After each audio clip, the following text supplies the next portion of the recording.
Hello friends, welcome to online study 24/7। ये TCS के previous year को हम कवर कर रहे हैं और ये पॉलिटी का बहुत इंपॉर्टेंट टॉपिक स्टार्ट होने वाला है। पार्लियामेंट से संबंधित जितने भी प्रश्न बनते हैं आज उनको देखेंगे और उससे पहले थोड़ी डिटेल भी लेंगे हर टॉपिक के बारे में, थोड़ी थोड़ी जो इंपॉर्टेंट डिटेल है। तो चलिए स्टार्ट करते हैं।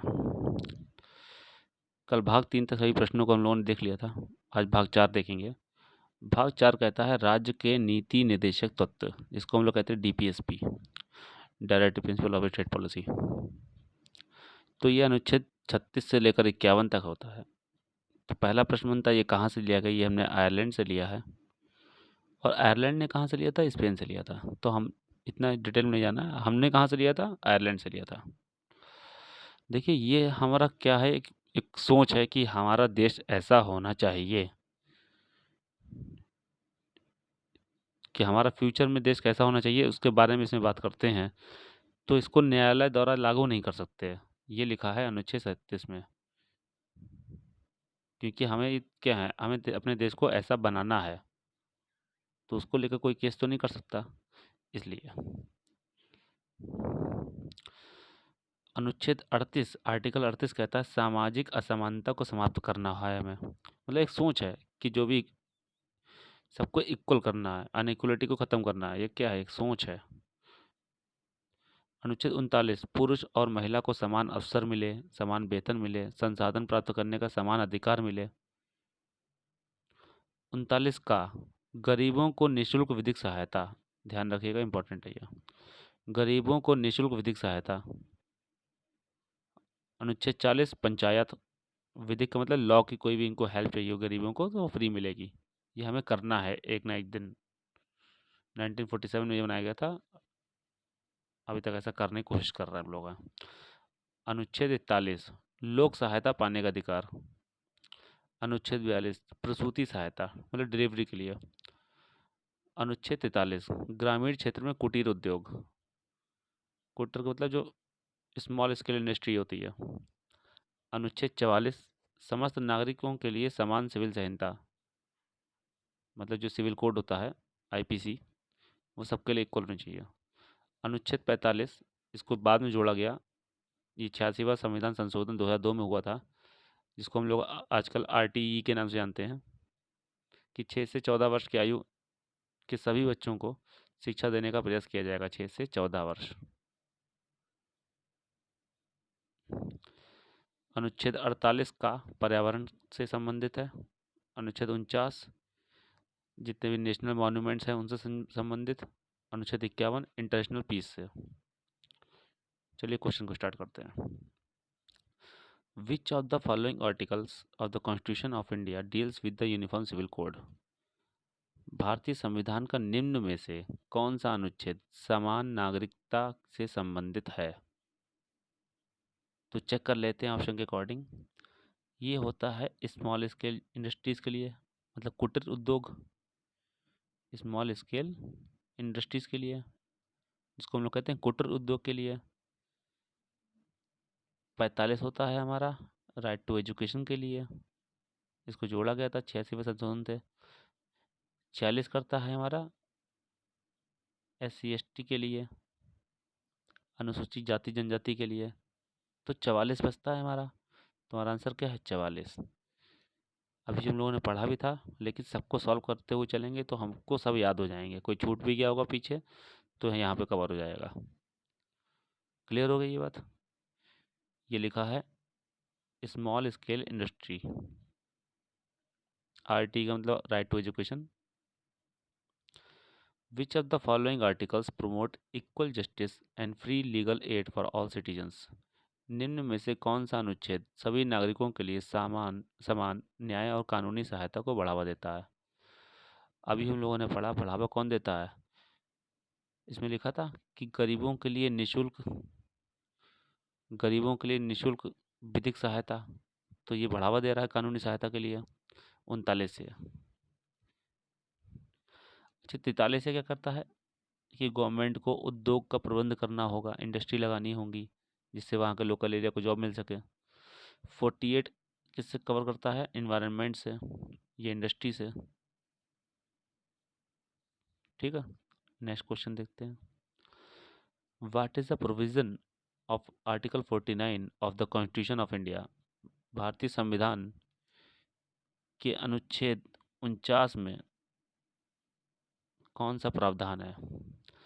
प्रोविजन, ऑप्शन है provision for free and compulsory education for children, बच्चों के लिए मुफ्त शिक्षा का प्रावधान। ये तो भैया हमें अभी पढ़ा था, ये किसमें है? 45वें अनुच्छेद में है। Protection of monuments and places and objects of natural importance. हाँ, तो ये सही है, ये हमारा 49 में लिखा हुआ है, अभी पढ़ा हमने। अच्छा, बाकी भी देख लेते हैं।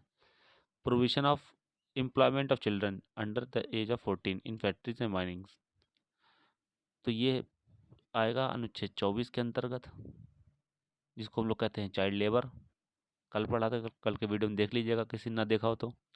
Promotion of international international peace and security, ये किसमें आता है? 51 में आता है।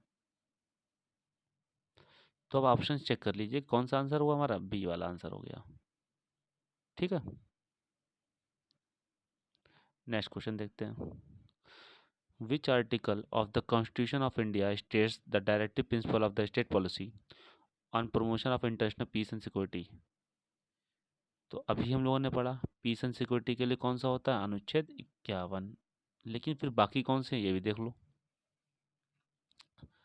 ये अनुच्छेद 49 कहता है कि जो नेशनल मॉन्यूमेंट हैं उनको कंजर्व करो, बचाओ उनको। अनुच्छेद 69 मतलब 69 कहता है कि जो वाइस प्रेसिडेंट हैं उनकी ओथ, शपथ के बारे में बताता है।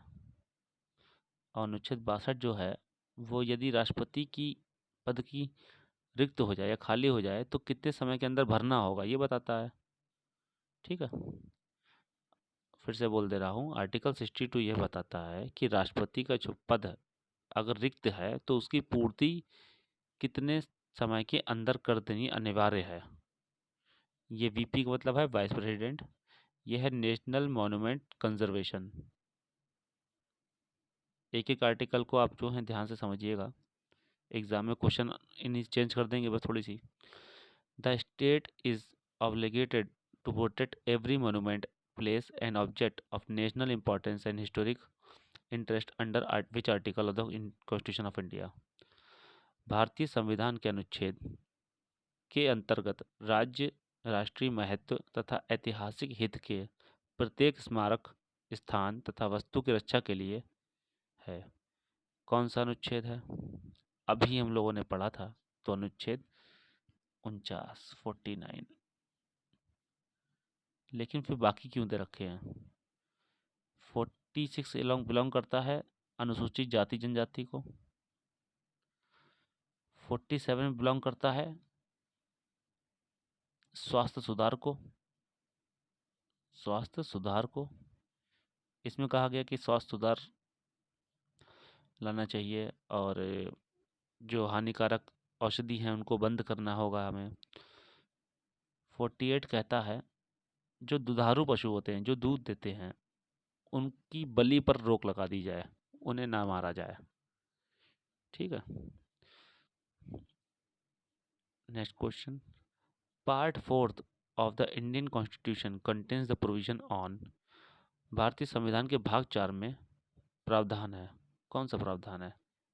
हम लोग भाग 4 पढ़ रहे हैं डीपीएसपी, तो आंसर क्या है? डीपीएसपी। लेकिन जब क्वेश्चन अराइज हो गया कि फंडामेंटल राइट कौन से भाग में है, फंडामेंटल भाग है हमारे भाग 3 में, सिटीजनशिप भाग 2 में, सॉरी सिटीजनशिप भाग 2 में, मैं बोल रहा हूँ लेकिन लिख नहीं रहा हूँ, लिख उसमें रहा, सिटीजनशिप भाग 2 में, इलेक्शन भाग 15 में। ठीक है, भाग 15 में। नेक्स्ट क्वेश्चन, नेक्स्ट क्वेश्चन, इतने ही क्वेश्चन थे इस टॉपिक से। अब देखिए भाग 4 हो गया, भाग 4 के बाद आता है भाग 4 का, इसको हमने बाद में जोड़ा गया, इसका नाम है मौलिक कर्तव्य। इसको 42वें संविधान संशोधन 1976 द्वारा जोड़ा गया। संशोधन को इंग्लिश में कहते हैं अमेंडमेंट। वर्तमान में 11 मूल कर्तव्य हैं। अच्छा, थोड़ा सा ये जान लीजिए, अगर पूछे कि स्टार्टिंग में कितने थे तो स्टार्टिंग में 10 थे, अब 11 हैं। तो जो जुड़ गया है वो आरटीई के लिए माता पिता की जिम्मेदारी बढ़ी है कि आप जाएं और बच्चों को अपने पढ़वाएं। ठीक है, फ्री में। Question number 7, which article in Indian constitution states about fundamental duties. भारतीय संविधान का कौन सा अनुच्छेद मौलिक कर्तव्यों के बारे में बताता है? मौलिक कर्तव्यों के बारे में बताता है, तो कौन सा बताता है? 51A। एक ही आर्टिकल है इसमें, ये बताता है। 21A क्या कहता है? आरटीई के बारे में। 15 क्या कहता है? कि धर्म, मूल, वंश, जन्म स्थान के आधार पर भेदभाव नहीं होना चाहिए। ठीक है, समता का अधिकार के अंतर्गत आता है ये।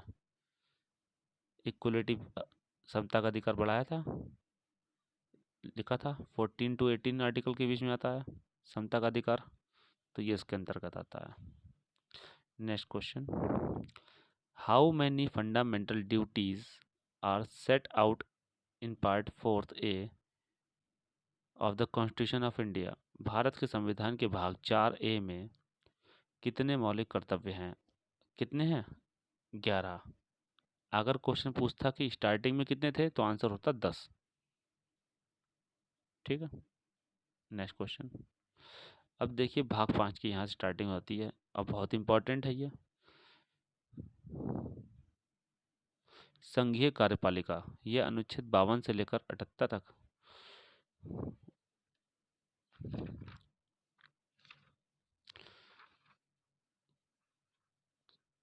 तो इसके देखते हैं पहले इसमें। अनुच्छेद 52 में कहता है कि भारत में का एक राष्ट्रपति होना चाहिए।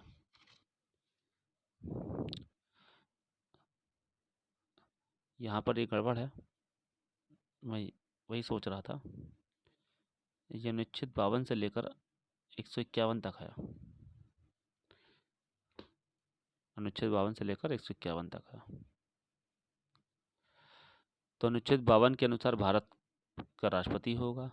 अनुच्छेद 53 में संघ की कार्यपालिका शक्ति। अनुच्छेद 54 में राष्ट्रपति का चुनाव। अनुच्छेद 55 में राष्ट्रपति के चुनाव की प्रक्रिया। दोनों ही बहुत इंपॉर्टेंट है, कई बार एग्जाम में आ चुकी हैं। अनुच्छेद 56 में राष्ट्रपति का कार्यकाल। अनुच्छेद 58 राष्ट्रपति चुने जाने के लिए योग्यता। अनुच्छेद 60 राष्ट्रपति द्वारा शपथ ग्रहण। अनुच्छेद 61 राष्ट्रपति पर महाभियोग की प्रक्रिया, इसको इंग्लिश में कहते हैं इम्पीचमेंट।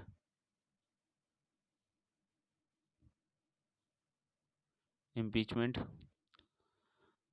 अनुच्छेद 65 उपराष्ट्रपति का राष्ट्रपति के रूप में कार्य करना। अनुच्छेद 72 राष्ट्रपति की क्षमादान इत्यादि की शक्ति। अनुच्छेद 74 मंत्रिपरिषद का राष्ट्रपति को परामर्श एवं सहयोग प्रदान करना। अनुच्छेद 75 मंत्रियों से संबंधित अन्य प्रावधान जैसे कि नियुक्ति, कार्यकाल, वेतन।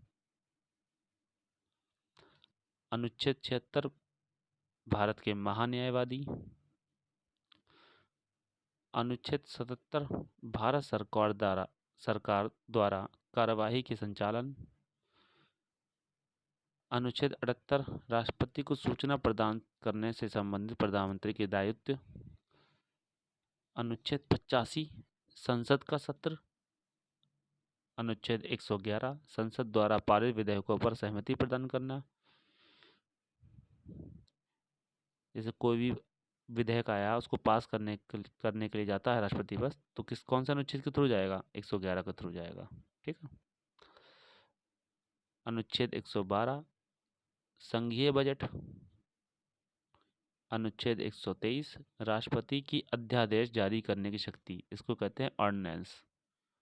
ऑर्डिनेंस। अनुच्छेद 143 राष्ट्रपति की सर्वोच्च न्यायालय से सलाह लेने की शक्ति।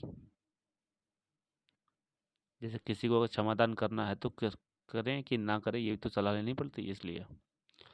अब इससे जितने क्वेश्चन बनते हैं देखते हैं, कुछ अगर आर्टिकल छूटे होंगे बीच में तो इस क्वेश्चन में कवर हो जाएंगे। Question number 9, which article of the constitution of India talks about the provision of for impeachment of the president of India. भारत के संविधान का कौन सा अनुच्छेद भारत के राष्ट्रपति के महाभियोग के प्रावधानों के बारे में बात करता है? तो कौन सा अनुच्छेद बात करता है? अभी हम लोगों ने पीछे पढ़ा अनुच्छेद 61, लेकिन फिर बाकी क्या करते हैं वो उनको देख लेते हैं। अनुच्छेद 51 इंटरनेशनल पीस। अनुच्छेद 54 इलेक्शन कैसे होता है, इलेक्शन के बारे में लिखा है। अनुच्छेद 63 में क्या कहता है? वाइस प्रेसिडेंट होना चाहिए इंडिया का, वाइस प्रेसिडेंट होना चाहिए इंडिया का। नेक्स्ट क्वेश्चन देखते हैं, which of the following article of the constitution of India is associated with the election of the president of India. भारत के संविधान के निम्न में से कौन सा लेख भारत के राष्ट्रपति के चुनाव से जुड़ा है? तो स्टार्टिंग करते हैं ऑप्शन ए से। देखिए, ये राष्ट्रपति की पावर बताता है, ये भी राष्ट्रपति की पावर है, ये भी राष्ट्रपति की पावर है। अभी हम लोगों ने पढ़ा था राष्ट्रपति के चुनाव किससे बताता है, किसमें लिखा है? अनुच्छेद 54 में, आर्टिकल 54 में। अब 55 में क्या है? उसकी प्रक्रिया कि इलेक्शन करवाना कैसे है। चुनाव के बारे में लिखा है 54 में, और जो प्रक्रिया है वो लिखा है 55 में। भारत के संविधान का निम्न में से कौन सा अनुच्छेद राष्ट्रपति की चुनाव की प्रणाली से संबंधित है? अभी पढ़ा हम लोगों ने, प्रक्रिया बताया मैंने, अनुच्छेद 55 से, अनुच्छेद 55 से। लेकिन बाकी क्या कर रहे हैं उनको देख लेते हैं। अनुच्छेद 61 61 क्या कहता है? इम्पीचमेंट मतलब महाभियोग, कि महाभियोग होता है राष्ट्रपति को हटाने की प्रक्रिया को कहते हैं महाभियोग। आर्टिकल 65 क्या होता है? जब वाइस प्रेसिडेंट वर्क करने लगे प्रेसिडेंट की तरह के काम पर, जैसे प्रेसिडेंट बीमार हो गया या फिर किसी कारणवश उनकी मृत्यु हो गई, तो वाइस प्रेसिडेंट उस समय प्रेसिडेंट का कार्य करेगा जब तक इलेक्शन होके दूसरे प्रेसिडेंट ना आ जाए। आर्टिकल 51 क्या कहता है? International peace, international peace. Next question, which article in the constitution of India empowers the president of India to promulgate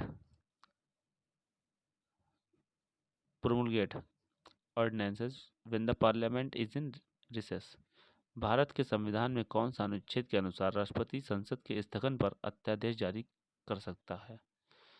तो देखिए, अभी मैं इसने कि जैसे बताया कि ये हमारा भाग 5 चल रहा है, ये 151 तक है, तो जो भी आंसर होगा वो 151 के अंदर ही होगा, राष्ट्रपति की पावर के अंदर। तो आंसर क्या हो गया? 1 2 3, 1 2 3। ठीक है, देखिए जो 200 के आसपास के जो होते हैं ये दोनों करते हैं राज्य को बिलोंग, तो इसमें तो राष्ट्रपति का कोई सवाल नहीं होना, सीधे होगा तो राष्ट्रपति शासन होगा। और जो 300 वाला है ये करता है 312, ये उस भाग के अंतर्गत आता है जिसमें सेंट्रल और स्टेट के बीच की जो सर्विस होती हैं, मतलब नौकरियां होती हैं, उनको विभाजन किया जाता है, केंद्र और राज्य की सेवा। ठीक है, तो इसे बताया मैंने कि 52 से शुरू होकर कहाँ तक है? ये 151 तक है राष्ट्रपति के बारे में। तो कौन एक ही ऑप्शन दिख रहा है हमें, वो टिक हो गया। तो ऑप्शन से भी हमें एलिमिनेट करना आना चाहिए। नेक्स्ट क्वेश्चन देखते हैं, उपराष्ट्रपति के बारे में। अनुच्छेद 63 में कहा गया है भारत में एक उपराष्ट्रपति होना चाहिए। अनुच्छेद 64 में उपराष्ट्रपति राज्यसभा परिषद का पदेन सभापति होता है। कहने का अर्थ यह है कि राज्यसभा का चेयरमैन कौन होगा? वाइस प्रेसिडेंट होगा। ये किसमें लिखा है? आर्टिकल 64 में। अनुच्छेद 65, उपराष्ट्रपति का आकस्मिक रिक्ति अथवा राष्ट्रपति की अनुपस्थिति में राष्ट्रपति का कार्य का निर्वहन। जैसे राष्ट्रपति या तो बीमार हो जाए या उनकी किसी कारण मृत्यु हो जाए तो वाइस प्रेसिडेंट प्रेसिडेंट का कार्य करता है जब तक नया प्रेसिडेंट ना आ जाए। अनुच्छेद 66 में लिखा है उपराष्ट्रपति का चुनाव कैसे होगा। 67 में लिखा है कि कार्यकाल कितना होगा। और 69 में ये लिखा है कि शपथ के बारे में लिखा है कि वाइस प्रेसिडेंट की ओथ कैसे होगी।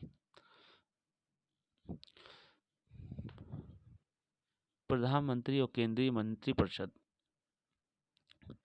अनुच्छेद 74 में लिखा है मंत्रिपरिषद का राष्ट्रपति को सहयोग एवं परामर्श देना। अनुच्छेद 75 में लिखा है मंत्रियों से संबंधित अन्य प्रावधान। अनुच्छेद 77 में लिखा है भारत सरकार द्वारा कार्यवाहियों का संचालन। अब इस पर प्रश्न देखते हैं।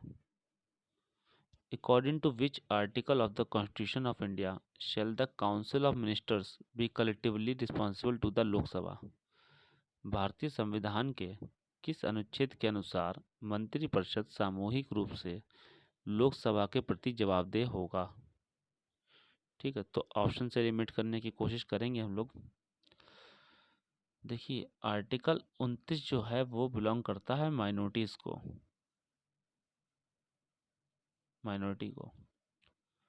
ठीक है।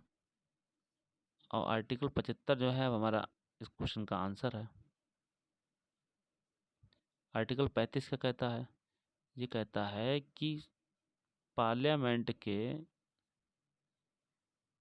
कुछ फंडामेंटल राइट होते हैं, मूल अधिकार होते हैं, उनके बारे में लिखा है आर्टिकल 35 में। आर्टिकल 302 क्या कहता है? ट्रेड के बारे में, व्यापार। तो बचता कौन सा है? आर्टिकल 75, यही हमारा आंसर होगा। नेक्स्ट क्वेश्चन देखते हैं। Which article of the Constitution of India provides that there shall be a council of ministers with the prime minister as its head? भारतीय संविधान के किस अनुच्छेद के अंतर्गत एक मंत्रिमंडल का होना अनिवार्य है जिसका प्रधान प्रधानमंत्री होगा? तो हालांकि सभी ऑप्शन से लग रहा है कि ऑप्शन नंबर ए होगा, क्योंकि ये भाग 5 है जो 52 से शुरू होकर, अनुच्छेद 52 से शुरू होकर 151 तक जाता है, क्योंकि इसी में लिखा है कि केंद्र के बारे में, सेंट्रल गवर्नमेंट कैसे रन होती है। लेकिन बाकी तीनों किससे संबंधित है उनको भी चेक कर लेते हैं।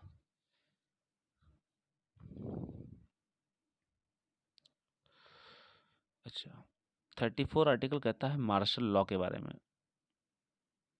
मार्शल लॉ कि किसी स्टेट में मार्शल लॉ लगा दिया जा सकता है, ठीक है। आर्टिकल 44 कहता है कि सभी लोग इंडियन पेनल कोड के सामने बराबर है, आईपीसी के सामने बराबर है, सबको बराबर सजा मिल सकती है किसी जुर्म के लिए। आर्टिकल 21 क्या कहता है कि कोई भी आदमी अपनी जान बचाने के लिए या जीवन यापन करने के लिए स्वतंत्र है। प्राण या दैहिक स्वतंत्रता हर व्यक्ति को मिलेगी, ये कहता है आर्टिकल 21। नेक्स्ट क्वेश्चन देखते हैं। संसद में देखिए, वैसे मेनली संसद ही चल रहा है। संसद को 3 पार्ट में बांटा जाता है। पहला होता है प्रेसिडेंट, दूसरा राज्यसभा, तीसरा लोकसभा। अब राज्यसभा मैंने दूसरा क्यों बोला, लोकसभा क्यों नहीं बोला? क्योंकि राज्यसभा एक परमानेंट हाउस है और लोकसभा एक टेम्पररी। तो अनुच्छेद 79 में लिखा है कि संसद का गठन किया जाएगा।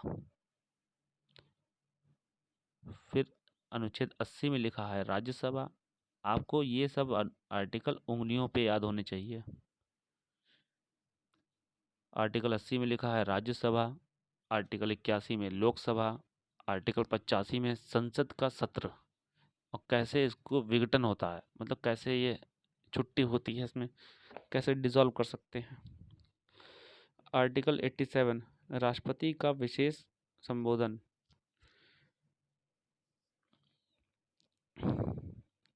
आर्टिकल 93 लोकसभा अध्यक्ष और उपाध्यक्ष। आर्टिकल 93 में लिखा है कि भारत के लोकसभा में एक अध्यक्ष और उपाध्यक्ष होना चाहिए। आर्टिकल 97 में लिखा है सभापति और उपसभापति, लोकसभा अध्यक्ष और उपाध्यक्ष। सभापति की मैं बात कर रहा हूँ वाइस प्रेसिडेंट से। और उपाध्यक्ष का वेतन कितना होगा। अनुच्छेद 100 में लिखा है कि दोनों सदनों में मतदान, रिक्तियां तथा कोरम की पूर्ति के बिना कार्य करने का अधिकार। अब यह समझ जाएंगे, इस पे क्वेश्चन आएगा, समझ जाएंगे कोरम क्या होता है। अनुच्छेद 102 सदस्यता से अयोग्य होना। मैं एमपी की बात कर रहा हूँ, संसद की। अनुच्छेद 105 संसद के सदनों तथा सदस्यों एवं समितियों की शक्ति कि संसद में जो लोग हैं, सदस्य हैं, उनकी पावर क्या है, लिमिटेशन क्या है। अनुच्छेद 110 मुद्रा विधेयक की परिभाषा, जिसको हम लोग धन विधेयक भी कहते हैं। चलिए इस पर क्वेश्चन कर लेते हैं। Under article of the Constitution of India, the quorum to constitute a sitting of the House is 1/10 of the total number of member of the House. Bharat के संविधान के किस अनुच्छेद में के अनुसार सदन की बैठक करने की गणपूर्ति सदन के सदस्यों की कुल संख्या का 10वां भाग है। तो ये क्योरम के बारे में किसमें लिखा है, आर्टिकल 100 में। कहने का अर्थ ये है कि यदि पार्लियामेंट में टोटल मेंबर नहीं प्रेजेंट हैं, तो अगर उनका 1/10 भी प्रेजेंट हैं तो हम बैठक की कार्रवाई को स्टार्ट कर सकते हैं। 1/10 इसका मतलब है। ठीक है, नेक्स्ट क्वेश्चन। अच्छा, बाकी इसकी डिटेल आप देख लीजिए, क्योंकि डिटेल बहुत ज़रूरी है। देखिए, अनुच्छेद 101 में लिखा है कि कौन सी सीट खाली हैं संसद की। ठीक है, कौन सी सीट खाली हैं, सीटों की रिक्तियां, सीटों की रिक्तियां। 102 में लिखा है सदस्यों की अयोग्यता, अयोग्यता। और 103 में लिखा है कि अयोग्यता है तो उसके बारे में प्रश्न का उत्तर, प्रश्न का क्या निर्णय लिया गया, हटा तो दिया कि नहीं हटाया गया, ये कि सांसद है उसको हटा दिया गया कि नहीं हटाया गया, प्रश्नों का निर्णय, ये कहता है 103। ठीक है, ये तो अभी पढ़ा था हम लोगों ने डिटेल में पीछे से। Next question. The powers, privilege and immunities of the either house parliament and of its committees and member have mainly been laid down in article of the Constitution of India. संसद के किसी भी सदन तथा इसकी समितियों और सांसदों के शक्ति, विशेषाधिकारों और उन्मुक्तियों के निर्धारण मुख्य रूप से भारतीय संविधान के किस अनुच्छेद में है। सांसदों की शक्ति मैंने जस्ट अभी पढ़ाया।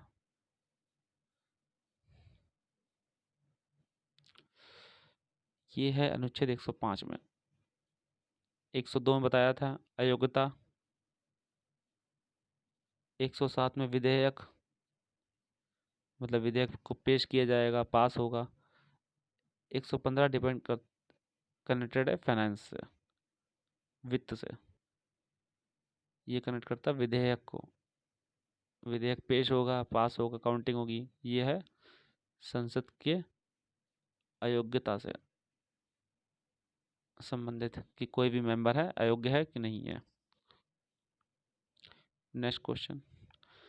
विच article of the constitution of India mention that the Lok Sabha must have a speaker and a deputy speaker. Bharat के संविधान में किस अनुच्छेद में उल्लेख किया गया है कि लोकसभा में एक अध्यक्ष और एक उपाध्यक्ष होना चाहिए।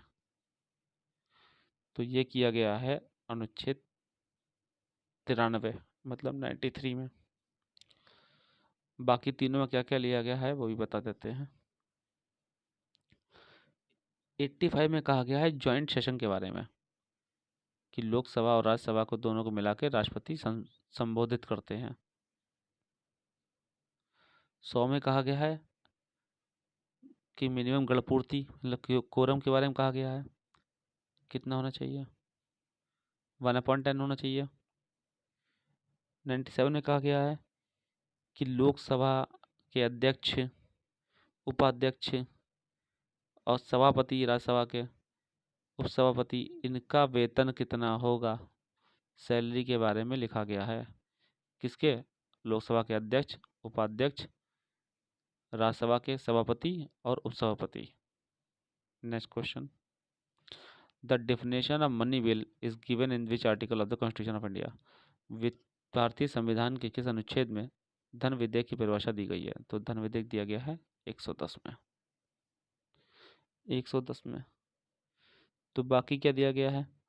44 में कहा गया था कि इंडियन पैनल कोड के सामने सभी लोग इक्वल हैं, कोई भी कोई क्राइम करेगा तो सबके लिए बराबर माना जाएगा। आर्टिकल 33 कहता है कि जो भी कोई आर्मी है हमारी, चाहे बीएसएफ हो, सीआरपीएफ हो, मतलब अर्धसैनिक बल हो या सैनिक बल हो या पुलिस हो, संसद कभी भी इनके फंडामेंटल राइट्स को कम कर सकता है या बढ़ा सकता है। फंडामेंटल राइट्स को कंट्रोल करता है संसद, इन तीनों के, चारों के। ठीक है। आर्टिकल 93 कहता है कि लोकसभा में एक अध्यक्ष और एक उपाध्यक्ष होगा। तो आप जितने भी अभी तक इस पूरे आज के लेक्चर में जितने भी आपने आर्टिकल पढ़े हैं, इनको अच्छे से नोट डाउन कीजिएगा, प्रॉपर देख लीजिएगा कौन सा आर्टिकल से किससे है। ऑप्शन से भी क्वेश्चन करने की कोशिश हो जाएगी इस बहाने। कभी भी कोई कोई सा क्वेश्चन आता है तो ऑप्शन से कर सकते हैं। ठीक है। Thanks to all of you.